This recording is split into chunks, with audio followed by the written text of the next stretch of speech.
St. Thomas University Digital Journalism and New Media present. Hello, I am Frédéric Cammarano. And I'm Dairo-Singerr. Welcome to this week's edition of Stu Basement Files. And here are today's top stories. This week on the show we look at Recovery Day, a gathering in downtown Fredericton to help solve addiction problems. Credit cards. Are they helpful or harmful for students' personal finances? And stay tuned for our coverage of the Harvest Jazz and Blues Festival. First, Recovery Day brought those with addiction problems together. As they shared their stories in front of Fredericton City Hall, many were filled with emotions. Garrett Moore has the story. In a show of solidarity for those afflicted by addiction, the people of Fredericton attended Recovery Day, a day dedicated to the support of those who have survived addiction or are still battling it, like Jesse Reynolds, a second-year St. Thomas student. I talked about, the final straw, I guess, that I reached where, I felt like I had three choices in life: to either kill myself, to turn myself into the RCMP for something that I had done, or run away and hope that it didn't happen. It wasn't only stories of people's hard times battling addiction, it was also outspoken complaints regarding the rehabilitation system and how it comes up short when people need it the most. Like, I never reached out for help. I ended up going through the judicial system, and it was either try rehab or, be incarcerated. But I find after you go through the rehabilitation as a youth, there's not a lot of support afterwards. Reynolds was not the only one to let his voice be heard. Other speakers told their stories, and the crowd shouted its support. Speakers like Renita Smith, a mother whose son had been addicted to opioids before being arrested and put through rehab.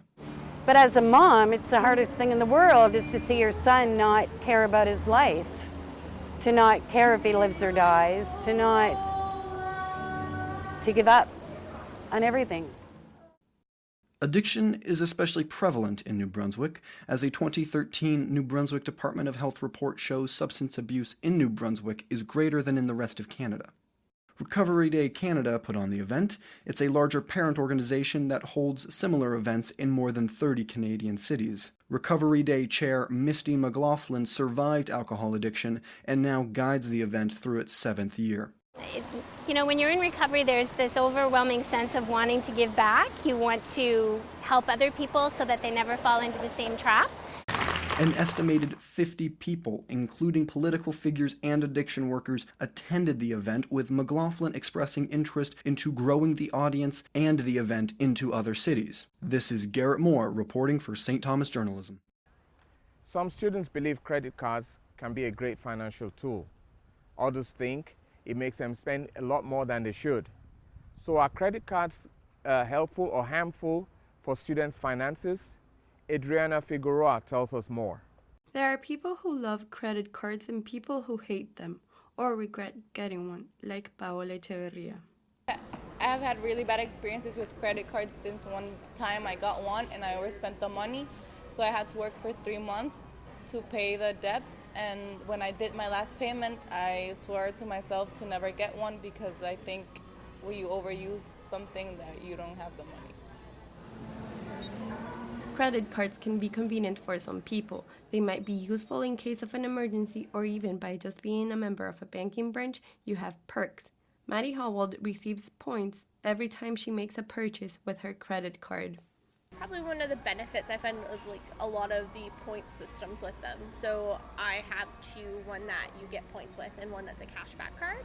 The only downside Maddie has with her credit card is her online banking app. The only downside I find is that if you go online to see, at least in the RBC app, it'll show you, okay, you have this much available credit. It'll show you authorized to and pending. And it's almost like it's confusing on purpose. Remember to keep track of your checking account balance to be sure you can cover what you're buying if you ever decide to get a credit card. This is Adriana Figueroa reporting for St. Thomas Journalism. Credit cards may stress many students, but for international students, being away from their home country may as well. That's why third-year international student Manuel Garcia looks to create an open mic event on mental health. Bruna Porto has more. The International Students Association of St. Thomas University, TUISA, will host an open mic event on mental health and its consequences this semester. STUIS's president, third-year economics student Manuel Garcia is the one responsible for the idea of the event.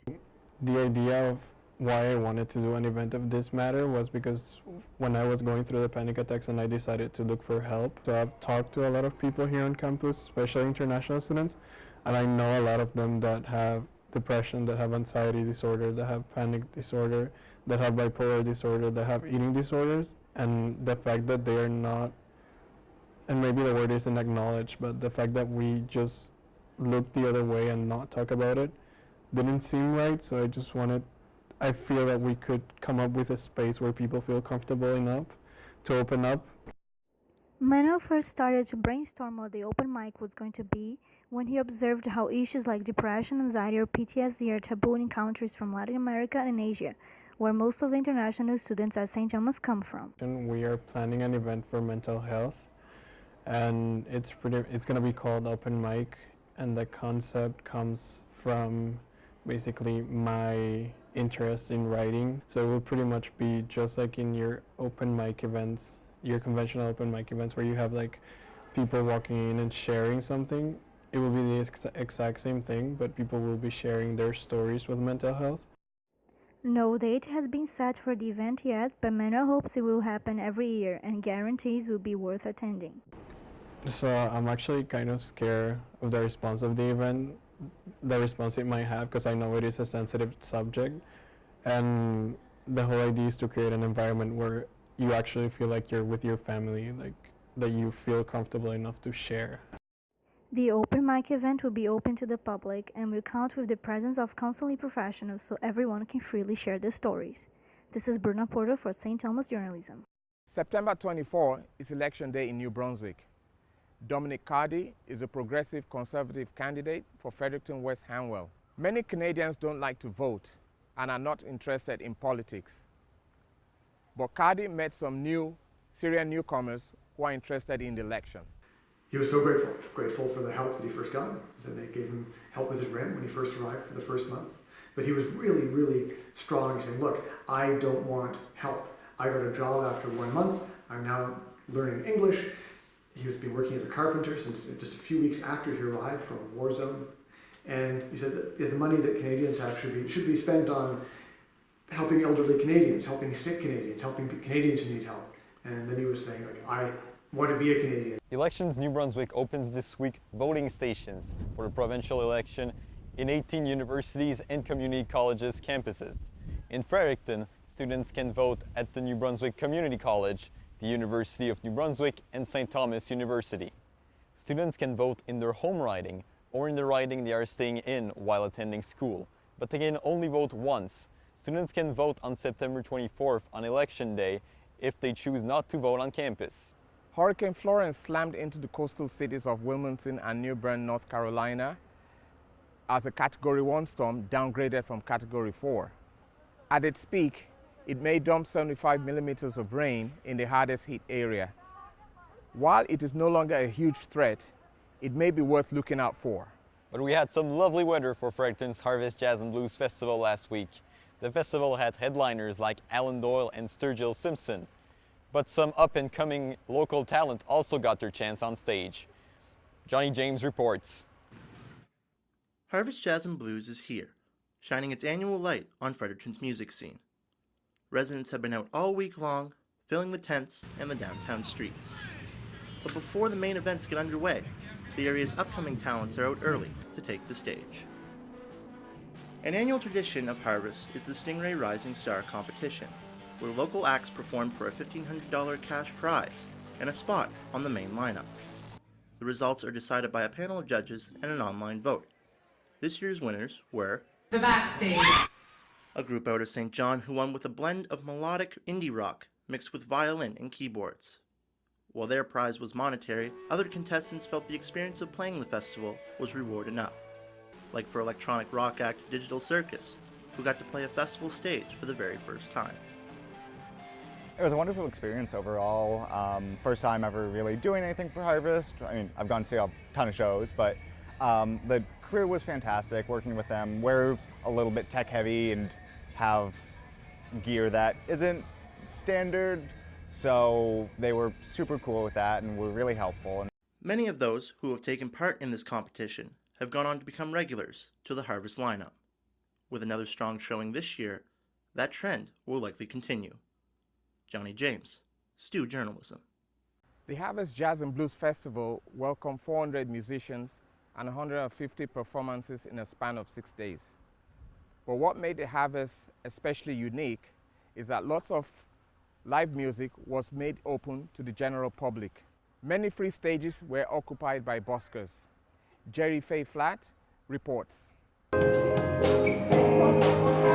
Harvest Jazz and Blues attendees filled the streets last week. With over 27 stages, 8 of them being free, there's a lot of music to enjoy, even if you don't have any money to spend. Buskers and performers made the streets feel alive. Olin Monteith has been busking at Harvest for the past 5 years. His favorite part about busking at Harvest is seeing all the kids dancing and enjoying music. It's my favorite, and to see them dance and enjoy it. Buskers like Monteith set up their guitar cases and play their hearts out to an ever-changing crowd, and sometimes people even stop to sing along. Some buskers on the street put their money jars out for a different cause. Brooklyn Crockett is a grade 6 student at Nashwaaksis Middle School who is busking at Harvest by walking around to raise money for her middle school band. I started to play an instrument when I was 8 in 3rd grade when I joined the elementary school band. Then I was playing the clarinet, but now I play the alto saxophone. While music is a big part of the free street performances at Harvest, others busk in a different way. This artist calls himself Strongman. He throws bowling balls in the air, bends heavy objects, and even juggles knives just to get a few bucks. Many people look forward to seeing buskers at Harvest every year. Justine Coruscant is a Fredericton musician. I don't know, they have a tendency to draw people in and keep them for a while before they go to the other tents, and it increases the energy on the street and it helps the businesses. Olin Monteith looks forward to busking at Harvest every year, as long as he keeps getting accepted. He likes to end every Harvest he's played with the same song. Turn the Page is a big song here at the Blues Festival every year that I've been doing and dedicate to the musicians, and I put my own little twist on it, and it's become quite a big thing here. People come around every year and wait for me to finish off with that song. Monteith will be applying again next year to busk, but until then, he will be playing around town with his band. For Stu Journalism, I'm Jerry Faye Flatt. There was not just music at the Harvest Jazz and Blues Festival. There was also food, and lots of it. Many vendors and food trucks offered their specialties to the thousands that made it to the festival. Rachel Moras has more. With the Fredericton Harvest Jazz and Blues festivities beginning on Tuesday, businesses have noticed larger crowds, with people travelling from all around the country coming to the event. People who have flocked to the city of New Brunswick to see musicians perform throughout the festival's 6-day run has meant that many shops in the town have had a spike in sales during the week. Steph Lukes, who runs the Rabbitown coffee shop at the Garrison night market, decided to open up her portable shop on Queen Street for the festival. Because this is a mobile truck, it's been a lot of publicity for me. I do the Garrison night markets as well, and any sort of special event. So this has been amazing to spread the word, and it's the best coffee really in the city, in my opinion. And so a lot of people are getting introduced to better coffee and just better iced teas and things that are handcrafted and roasted locally, and yeah, it's been incredible. The Fredericton Farmers Market, which runs every Saturday, has noticed a little change in the crowd, especially Alex Landine, who works at a fruit and vegetable stall, says that he has noticed the change in the crowds to be little. It's usually pretty busy when it's sunny like this anyway, but people are out and about downtown for music, and now a lot of people sleep in if they go to shows late at night, but now that it's getting later in the morning, I think they're all coming. With the success that the Harvest Festival has brought to the city, it has also allowed for portable businesses close to the festivals to thrive. And while the Fredericton Farmers Market has remained steady, it's hard to deny that the Jazz and Blues Festival have brought fun and excitement to the town. Rachel Moras reporting for STU Journalism. Another great avenue for vendors and food trucks is the Garrison Night Market. It ended just before the Harvest Jazz and Blues Festival started. The Asian-like market was launched this year, and it will be back next year. Alex Descalu has the report. Nothing to do on a Thursday night during the summer? Well, maybe you haven't visited the Garrison Night Market downtown. The market is about bringing people together. The manager of Fredericton Tourism and the developer of Garrison Night Market is Dave Seabrook. It's just a great melange of community activity, and what it's become is a place where whether you're old or young or families or new to Fredericton or a visitor as a tourist, everybody can gather here and feel that they're in a great space and they're welcome. Vendors come once a week on this night to show their crafts and talents. There's a little bit of everything for everyone, from wall sculptures to live music, and of course, food and drinks. Jim Middleton is a painter who brings his art to the market for people to see and watch him create it. Garrison Farmers Market, I think it's a great idea. I think it's been a great thing for the city. Give people things to do in the middle of the week. This is the last night here, so I've had a chance to see it over the whole summer. Lots of people come through. For me, what it's really been able to do is expose people to my work. Pete Murchison has been doing sculpting since 2013, but his passion began when he was only 10 years old. He sells his art at his own business, East Coast Beat. The market is a great idea. It brings everybody together around the city. Also, all the different markets around the city, brings them together as well. Kind of showcases what we have. The people seem to really enjoy what's here for vendors, and I think it should be going on for quite a few more years. I think it's going to be great.